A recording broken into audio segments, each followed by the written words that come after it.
हमारे जो ये कर्म है या जो हम कर रहे हैं, ये सभी कोई किसी का साथी नहीं, ये सब हमको अपने आप करना है, अपने आप ही इनको भरना है। इनको कोई भर नहीं सकता हमारा। और हमारे ही कर्मों के द्वारा भगवान को भी फुर्सत नहीं है कि एक एक व्यक्ति को अपने पास बुलाएगा, पूछेगा क्यों तुमने क्या किया वहां जाके, इसलिए तुम्हें भेजा था वहां, इसलिए तुमको सुंदर बनाया था कि सबको अपनी सुंदरता के बारे में बखान करो, अपनी सुंदरता की प्रशंसा सुन के अभिमान में भर जाओ, इसलिए तुमको सुंदर बनाया था। इसलिए धन दिया था, लोगों को ईगो दिखाते रहो, अभिमान दिखाते रहो। तुम्हें इसलिए संपन्न बना के भेजा था कि तुम्हारी संपन्नता से जो गैर संपन्न है, जो संपन्न नहीं है, वो तुमसे कुछ सीख सके, वो तुम्हें आदर्श मान सके। और तुम्हारी संपन्नता के द्वारा जो तुमने धर्म कर्म किया है, उससे तुम्हारा बगल वाला भी कुछ सीखे। बात समझ में आई?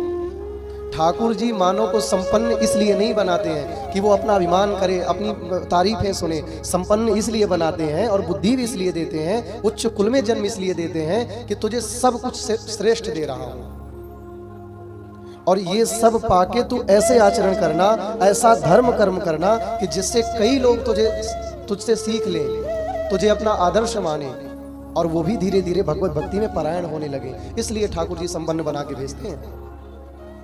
इसलिए नहीं बड़ी गाड़ी देते हैं कि टक्कर देने के लिए कि देख आज मेरे पास ये है, कल देख अब मैं तुझे और दूसरी ला के दे। लोगों को जलाने के लिए नहीं देते हैं। अगर एक माँ पूजा करती है तो इसलिए थोड़ी ना कि कोई और मुझे देखे, वो इसलिए पूजा करती है कि अगर मैं पूजा करूंगी तो भक्ति में बनेगा, आनंद में बनेगा, और जहां आते हैं भगवान तो वहां फिर महाराज आनंद ही होता है जीवन में। एक डाल दो पंछी बैठा, एक गुरु और चेला, गुरु की करनी गुरु भरेगा, चेला की करनी चेला। रे साधु भाई उड़ जा हंस अकेला। एक डाल दो पंछी बैठा, कौन गुरु कौन चेला। गुरु की करनी गुरु भरेगा, चेला की करनी चेला। रे साधु भाई उड़ जा हंस अकेला।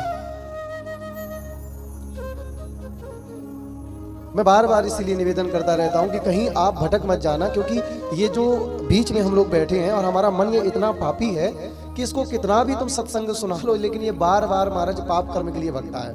ये बार बार विषयी व्यसनों का रमण करना चाहता है, ये विषयी जीवनों में भटकना चाहता है, विषयी अनुरागी बनना चाहता है। ये भगवान का पिपासु नहीं बनता मन। इसलिए भक्तों ने, संतों ने, वैरागियों ने, ज्ञानियों ने, ठाकुर जी की रस चर्चा में लीन रहने वाले लोगों ने यही कहा है, रे मन मूर्ख राम भज, रे मन मूर्ख कृष्ण भज।